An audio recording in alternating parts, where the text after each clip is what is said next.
नमस्कार। जय जय राम, जय सिया राम, जय हो बागेश्वर धाम सरकार, जय हो हनुमान जी महाराज। मेरे प्यारे सभी दर्शकों, एक गरीब लड़की जो बहुत ही नेक, बहुत ही ईमानदार, बहुत ही खूबसूरत, भगवान की भक्त थी, लेकिन उसके किसी हादसे से अचानक मृत्यु हो जाती है। मृत्यु होनी कोई बड़ी बात नहीं थी, लेकिन मृत्यु होने के बाद उसके शरीर पर आखिर कुत्ते क्यों आकर के पेशाब करने लगे? ऐसा कौन सा कर्म किया था जिसके वजह से उसके साथ ऐसा हादसा होने लगा था? पूरे के पूरे गांव वाले यह दृश्य देख करके हैरान हो रहे थे। तो चलिए आज के इस वीडियो में जो यह वाकया है ना, बहुत ही बेदर्दी से जिसका आपको इंतजार था, बस उसमें वाकया को शुरू करते हैं। तो एक बार की बात है कि एक बच्ची जिसका जन्म होता है बहुत ही गरीब खानदान में, बहुत ही गरीब परिवार में। उसके माँ बाप इस दुनिया से छोड़ करके चले गए थे। बेचारी वह लाचार थी, सहारा बेसहारा थी, कोई सहारा देने वाला नहीं था। लेकिन उसके चाचा चाची थे, उनके भी 4 बच्चे थे। चूंकि चाचा बड़ा ही नेक था, बड़ा ही अच्छा था, और वह चाहता था कि जो मेरी भतीजी है ना, उसको मैं अपने पास ही रख लूँ। लेकिन उसके पास भी 4 बच्चे थे। बेचारा वह किसी तरीके से मजदूरी करके वह अपने बेटों को, अपने बच्चों को वह खिलाता था। लेकिन वह सोचा कि इसको भी रख लेते। लेकिन जो उसकी चाची थी ना, अर्थात जो उनकी पत्नी थी चाचा की, वह बहुत ही बेशर्म की टाइप की थी। वह जो अपने बच्चों के सिवाय किसी दूसरे बच्चों को देखना तक नहीं चाहती थी। बेचारा वह चाचा मजबूरी में उस बच्ची को गोद लेने के सिवाय कुछ नहीं कर पाता। वो उसे अपने पास नहीं रख पाता। अब तो वह बेचारी गांव गली गली में इधर उधर लोगों के दरवाजे पर भटकने लगे। लेकिन उसी गांव में एक बूढ़ी दादी भी रहती थी, जो भगवान की भक्त थी, भगवान को मानने वाली थी।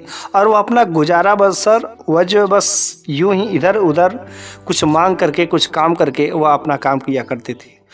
लेकिन जब उस बूढ़ी दादी माँ को उस बच्ची के बारे में पता चलता है कि उसके माँ बाप तो इस दुनिया से चले गए हैं और बस वह बच्ची इधर उधर भटकती है, उसका कोई सहारा नहीं है, बेचारी वह बूढ़ी दादी माँ उस बच्ची को अपने पास में रख लेती है। जैसे वह अपने खाती हैं वैसे उस बच्ची को खिलाती है। वैसे नमक रोटी अपने खाती हैं, पानी भात अपने खाती है, तो वैसे उस बच्ची को भी खिलाती थी। मतलब सूखे अपने खाए तो वह बच्ची किसी प्रकार की कोई उस बूढ़ी दादी से कभी शिकायत नहीं की। लेकिन वह बूढ़ी दादी में उस बच्ची को जिस तरीके से परवरिश करना था, परवरिश की। उसका पढ़ाई का मन करता था, लेकिन उसके पास इतने पैसे नहीं थे कि हाँ कुछ पढ़ाई लिखाई कर सके। लेकिन वह बच्ची जैसे जैसे बड़ी होती है, खूबसूरत भी होती है।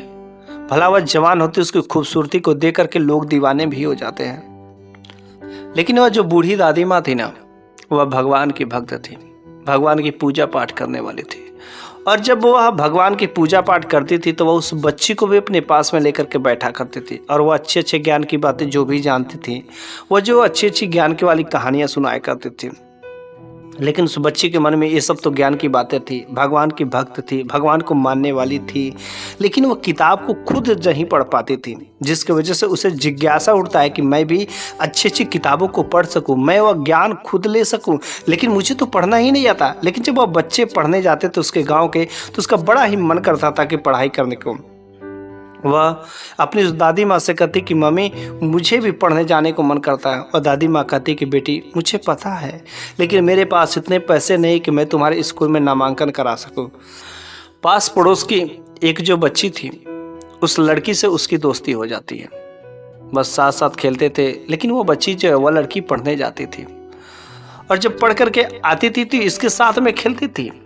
लेकिन एक दिन उस लड़की ने कहा कि देखो कि मेरी जो दादी माँ है ना, वह जो पढ़ने के लिए नहीं भेज सकती क्योंकि मेरे पास पैसे नहीं हैं। जो तुम पढ़ती हो, अगर थोड़ा थोड़ा मुझे कुछ थोड़ा सा हिंट दिया करती, थोड़ा सा बता देती तो बहुत ही अच्छी बात होती। उस लड़की को दया आ गया, जो कि साथ की फ्रेंड थी, सहेली थी। इस वजह से जब वह अपने पढ़ कर के आती थी तो इसको भी थोड़ा बहुत बताते थे। फिर वह अपना नोटबुक, जो भी अपनी कापियाँ थी, किताबें थी, इसको भी पढ़ने के लिए दिया करती थी। धीरे धीरे इस बच्ची को आखिर पढ़ना लिखना आ गया। वह उन सारी के सारी किताबों को वह जो खूब पढ़ती, मन से पढ़ती, रात रात भर जग कर पढ़ती, जिसकी वजह से उसे अब अच्छा खासा ज्ञान हो गया, पढ़ाई लिखाई करने का तौर तरीका पता चल गया। वह लड़की कभी स्कूल तो नहीं जा सकी, लेकिन उसे पढ़ना लिखना सब कुछ आ गया। वह लड़की काफ़ी जब बड़ी हो जाती है तो उस बूढ़ी दादी माँ ने सोचा कि अब तुम बेटी बड़ी हो गई हो, क्या ना तुम्हारी शादी करना जरूरी है। लेकिन समय आने दो, ऊपर वाले चाहेंगे तो अवश्य तुम्हारी शादी हो ही जाएगी। उसी गांव का एक लड़का जो काफ़ी गरीब था वह भी, और वो उस लड़की को जब पहली नज़र में देखता है ना तो उसको देख करके मोहित हो जाता है। वो उसके इर्द गिर्द घूमना शुरू कर देता है। वो प्यार में पागल था उसके पीछे, लेकिन वह कभी अपनी प्यार का इजहार नहीं कर सका। और उसी गांव में एक जो है जमींदार साहब थे, और जमींदार का एक जो है काफ़ी नौजवान, काफ़ी खूबसूरत एक लड़का भी था, लेकिन उसका नीयत जो बिल्कुल सही नहीं था। वो अपने पैसों के बदौलत जो उसे बहुत ही घमंड था। वो जो जिस लड़की पर दिल आ जाता था वो उसके पीछे दिल और जान से लूट जाता था, और बस उसे वह अपनी हवस का शिकार बनाकर उसे छोड़ देता था। ऐसा कई लोगों के साथ में वह कर चुका था, जिसकी वजह से नाम उसका बदनाम हो चुका था। और वह जमींदार का लड़का जब इस बच्ची को, इस लड़की को देखता है तो इसकी खूबसूरती को, इसके शरीर को, इसके अंग को, इसके बदन को देख करके वाकई वह मोहित हो जाता। और वह कहता क्या गजब की लड़की है, कि आज तक तो मैंने ऐसा हुस्न जवान लड़की देखी ही नहीं है, और वास्तव में मुझे तो चाहिए यही लड़की चाहिए, और मैं इसी लड़की से शादी करूँगा। फिर जो है वह अपने मम्मी पापा से कहता है, तो मम्मी पापा जो उस बुढ़िया दादी के पास में जाते हैं अपने बेटे का रिश्ता लेकर के, और सारे के सारे बात बता दिए कि मेरा बेटा जो है आपकी बेटी से शादी करना चाहता है। उस बूढ़ी दादी माँ ने कहा कि मुझे कोई एतराज़ नहीं है, लेकिन इससे पहले मेरे को अपने उस बेटी से पूछना ही पड़ेगा, क्योंकि वह बहुत ही संस्कारी लड़की है। पता नहीं आपके लड़के को पसंद करेगी कि नहीं करेगी। अगर पसंद कर लेगी तो मुझे कोई एतराज़ नहीं है, लेकिन पहले उसे आने तो दीजिए। चूँकि वह लड़की अपने सहेली के साथ में कहीं पर गई थी, और जब वो वापस आती है तो उस लड़के के, उस जमींदार और जमींदार की पत्नी दोनों लोग वहाँ थे, और बुढ़िया दादी माँ भी थी। तो उस बुढ़िया दादी माँ ने अपनी बेटी से साफ साफ शब्दों में कह दिया कि बेटी देखो, ये जमींदार है और इनका बेटा तुमसे शादी करना चाहता, विवाह करना चाहता है, क्या तुम्हें वो रिश्ता मंजूर है? वो लड़की उस जमींदार के बेटे के बारे में हर तरीके से बहुत ही अच्छे से वाकिफ थी, क्योंकि रास्ते में एक बार वो जमींदार का बेटा ने कई बार छेड़ने की भी कोशिश किया, कई बार जो दुपट्टा भी उसका खींच दिया था, जिसके वजह से वो उस लड़के के बारे में अच्छी तरीके से जानती थी। और केवल यही लड़की नहीं, काफ़ी जितने भी उस गांव के लड़कियां थे, सारी के सारी लड़कियां उस लड़के के बारे में अच्छे से जानती थी, उसका चरित्र कैसा है। और फिर उस जमींदार के बेटे के बारे में जब सुनती है तो वो लड़की कहती कि माँ, मैं शादी करने में मेरे को कोई ऐतराज़ नहीं है, लेकिन मेरे को एक ऐसा पति चाहिए ना जो संस्कारी हो, जो लड़कियों को इज्जत करने वाला हो, जो भगवान को मानने वाला हो, जो माँ बाप की सेवा करने वाला हो। मेरे को वैसा संस्कारी पति चाहिए। मेरे को ऐसा पति बिल्कुल नहीं चाहिए जो तू किसी दूसरे लड़कियों को इज्जत के साथ में खिलवाड़ करता है, पैसे के बदौलत तो जिस्म का सौदा करता है। मेरे को वैसा नहीं चाहिए। जबकि जमींदार साहब के में कोई गलती नहीं है, लेकिन अगर इनका बेटा, अगर यह लड़कियों को इज्जत करना, भगवान की भक्ति भाव करना अगर शुरू कर देता है तो शायद मैं इनके बेटे से शादी कर सकती हूँ। फिर वह जमींदार वहाँ से चले जाते और अपने बेटे से कहते कि अरे बेटा, अरे तुम अपनी चाल क्यों नहीं सुधार लेते? देख, आज वह लड़की गरीब है, लेकिन वह भी तुमसे शादी करने के लिए मना कर देती, इनकार कर देती है।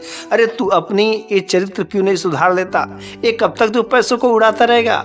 अरे तेरा शादी विवाह कोई नहीं करेगा। उस लड़के को बहुत ही गुस्सा आ जाता है। कहता कि मैं कैसे भी हो इस लड़की से बदला मैं लेकर के ही रहूंगा। इधर जो गरीब लड़का था, जो उस लड़की से अंदर ही अंदर एक तरफा प्यार करता था, उसके इर्द गिर्द घूमता रहता था, उसको बहुत ही प्रेम करता था, वो दिल और जान से चाहता था, लेकिन उसकी इतनी हिम्मत नहीं हो सकी कि काश मैं उस लड़की को प्रपोज कर दूं, मैं उस लड़की से अपना प्यार का इजहार कर दूं। हर तरीके से उसके लायक था, लेकिन वह प्यार का इजहार नहीं कर सका। और एक दिन सुबह सुबह अचानक गांव में खबर, चारों ओर कोलाहल मच जाता है को उस बुढ़िया दादी माँ की जो बेटी थी, इकलौती एक बेटी थी जो बेसहारा थी, वह लड़की आज रात्र में ही मर जाती है। बस उस बूढ़ी दादी माँ के घर के आगे पूरा जो शोर शराबा हुआ, पूरे गांव के लोग इकट्ठा हो गए। और जब इस लड़की को भी पता चलता है कि मैं जिस लड़की से इतना प्यार करते हुआ आखिर वो कैसे मर गई, क्या हो गया। ये लड़का जब उस लड़की के पास में आता ना तो उसके शरीर को देखकर उसके रूह कांप जाते हैं। अरे इससे क्या हुआ था? कल तो बिल्कुल ठीक थी। वो अपने आप को रोक नहीं पाता है और बस वो उसके ऊपर, उसके शरीर पर गिर करके जोर जोर से चीखने चिल्लाने लगता है, रोने लगता है। गांव वाले देखते करे ये लड़का इसके घर का न है, ना कोई इसका रिश्तेदार है, लेकिन आखिर यह इतना क्यों रो रहा है, आखिर क्या बात है। घंटों तक रोता रहा, लेकिन कुछ गांव वाले ने उस लड़के से पूछा, अरे ये तुम्हारी कौन है और तुम जो है क्यों रो रहे हो, इसके मरने पर तुम्हें क्या आपत्ति है। उस लड़के ने कहा, मुझे कोई आपत्ति नहीं है, अरे मेरा तो सारी दुनिया ही उजड़ गई। अरे मैं इस लड़की से प्रेम करता था, प्रेम, लेकिन आज तक मैंने अपने कभी प्यार का इजहार नहीं कर सका। यह लड़की बहुत ही नेक थी, लेकिन इसको कैसे मर गई, कैसे, कुछ समझ नहीं आता है। तब तक जो है वहीं पर सारे के सारे लोगों में से जमींदार साहब का घर पर कुछ ऐसे आवारे कुत्ते भी रहते थे, कुछ गांव के भी कुत्ते रहते थे, और वे कुत्ते सब उस जगह पर आकर के उस लड़की का जो शरीर पड़ा हुआ था ना, उस पर जो पेशाब करना शुरू कर देते, एक एक करके पेशाब करते, कभी इधर से नोचते कभी उधर से नोचते। लोग कुछ कुत्तों को भगाते, लेकिन जब कोई भी कुत्ता आता तो उस लड़की के ऊपर जो पेशाब करके चला जाता। गांव वाले बड़ी हैरान हुए, आखिर इस लड़की के साथ में ऐसा क्यों हो रहा है, आज तक तो ऐसा कभी कुछ नहीं हुआ था, बल्कि यह लड़की हर तरीके से चरित्र थी, इसका सब कुछ अच्छा था। तो कुछ उस गांव का जो जमींदार का लड़का आता है, अरे कहता है, अरे आप लोग यहाँ पर क्यों भीड़ लगाए, अरे शायद आपको नहीं पता, ये जो लड़की है ना बहुत ही चरित्रहीन थी, ये हमसे बार बार जो मिलने के लिए प्रेरित करती थी, फिर जो है और आप लोग इसको इतना अच्छा मानते, और देख आज पता नहीं कैसे इसकी मृत्यु हो गई, और इस वजह से कुत्ते इसके जो शरीर पर देखो पेशाब कर रहे, कितनी गंदी हरकतें कर रहे, इस लड़की के शरीर के साथ में अलग अलग प्रकार की हरकतें करे। क्या आपको इसकी नीयत से लगता है कि सही थी? एक खूबसूरत है और ये लड़की इतनी खूबसूरत, भला नेक कैसे हो सकती है, भला भक्त कैसे हो सकते, भला शरीफ कैसे हो सकते? ऐसा कभी हो ही नहीं सकता कि खूबसूरत हो और शरीफ हो, कभी मेल नहीं खाता है। और इस लड़की के साथ का मेरे साथ बहुत ही अफेयर था, लेकिन मुझे समझ नहीं आया आखिर ऐसा कैसे हुआ। आखिर कल तक तो ठीक थी वह लड़का, बड़ा ही हैरान हुआ। लेकिन जब उस गांव में एक और शख्स था जो उस डेड बॉडी को, उस लड़की के शरीर को आकर के बहुत ही काफी बारीकी से उसको जांच पड़ताल करता है, और जब काफी जांच पड़ताल होता है तो उसे पता चलता है कि इसके शरीर के साथ में छेड़खानी हुई है, काफी उसके शरीर पर नाखून भी मारे गए हैं। अवश्य कुछ न कुछ दाल में काला है, कुछ न कुछ गड़बड़ी हुई है।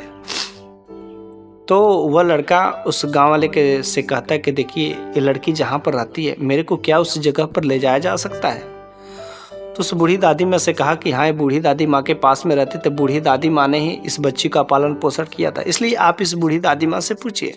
और बूढ़ी दादी माँ उस बच्ची को उसके कमरे में ले जाती हैं, और वह जब शख्स उस कमरे में जाता है तो एक चारपाई पड़ा हुआ था और कई सारे किताबें भी थी, और सारे के सारे किताबें बहुत ही व्यवस्थित क्रम में थी।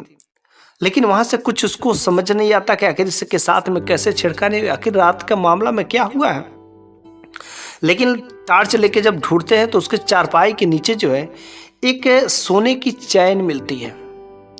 तो सोने की चैन को देख करके उससे कुछ शक होता है कि हाँ, यहाँ पर जो भी आया था वो बहुत ही रईस और बहुत ही धनी है उसका।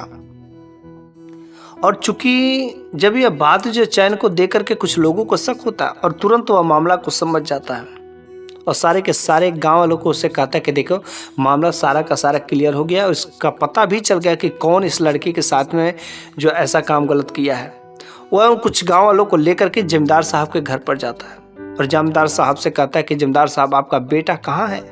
आपके बेटे ने जो काम किया है आज वो हदें पार कर दी है।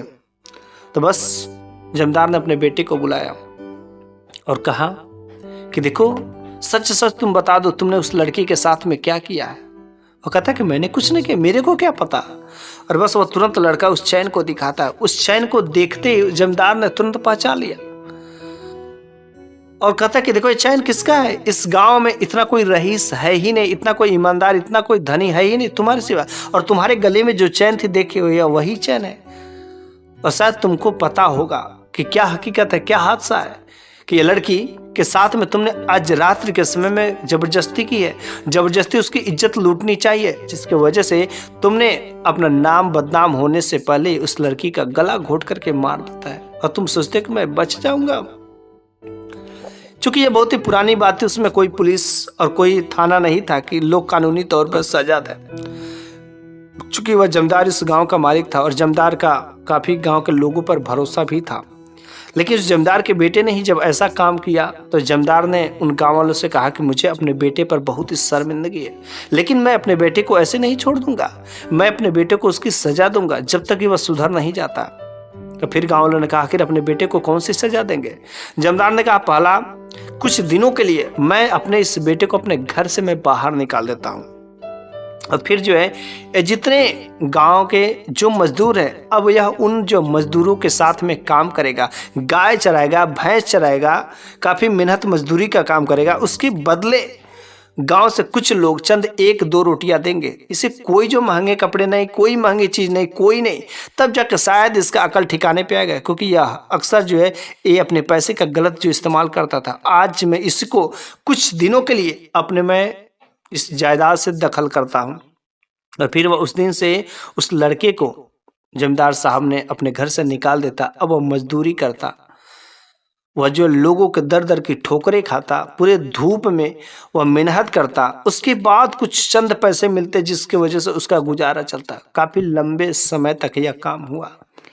और फिर जो है उसको जब पता चल गया कि वास्तव में पैसे कैसे मिलते हैं, कितना मेहनत करने पर मिलता है, जब उसको सारा का सारा सबक सीख मिल जाता है, तब जाकर के उन गांव वालों ने जमींदार के पास में कहा कि अरे जमींदार साहब, अब अपने बेटे को माफ़ कर दीजिए। आपका बेटा हर तरीके से सही हो गया, अब मेहनत मजदूरी करना सीख गया है, अब एक एक पैसे की वैल्यू को समझ गया, और उसने जो गलती किया उसका पश्चाताप भी करना है। अब वह ऐसा वैसा कोई काम नहीं करता, इसलिए अब आप उसे ये सज़ा माफ़ कर दीजिए। वह बेटा भी आकर के अपने बाप के चरणों में उन गाँव वालों के सामने माफ़ी मांगता है कि पापा, मैं पूरे गांव वालों के सामने मैं माफ़ी मांगता हूं कि आज से अब से मैं ऐसी कोई हरकतें नहीं करूंगा कि जिससे आपका सर को झुकाना पड़े। अगर मैं ऐसा काम करता हूं तो आप जीवन भर के लिए मेरे को अपने घर से निकाल दीजिएगा, बस। और बेटा को माफ़ कर दिया जाता है और बेटा फिर से सही हो जाता है। फिर उसकी शादी भी की जाती है और तब से वह बेटा सही हो जाता है। लेकिन इधर वह लड़की के जो आशिक था ना, वह बेचारा उसके प्यार में पागल था। फिर भी उसने भी क्या करे, कब तक, एक न एक दिन तो भुलाना ही पड़ेगा। उसने भी अपनी ज़िंदगी में किसी दूसरी के साथ विवाह करना ही पड़ा, लेकिन वह उस प्रेम को उसको कभी भूल नहीं पाया था, क्योंकि वह उसे बहुत ही चाहता था, बहुत ही प्रेमी था। शायद वह इजहार कर दिया होता तो वह लड़की उसकी हो गई रहती और आज उसके साथ ऐसा दिन नहीं देखना पड़ता। मेरे प्यारे सभी दर्शकों, आज की जो यह कहानी है आपको कैसी लगी है कमेंट बॉक्स में ज़रूर बताइएगा। क्या आपके भी गांव में ऐसी कोई घटनाएं घटित हुई है तो आप कमेंट बॉक्स में ज़रूर इस शॉर्ट फॉर्म में उसको बता सकते हैं, ताकि मैं वह घटना और ऐसी कुछ ज्ञान की बातें उन गाँव वालों के और मैं ऐसे सभी दर्शकों के पास में मैं भेज सकूँ। बस धन्यवाद। अगले वीडियो में मैं फिर से कुछ ऐसी ही नई शानदार कुछ ज़बरदस्त कहानियाँ लेकर के हाजिर होऊंगा। तब तक के लिए मैं विदा लेता हूँ।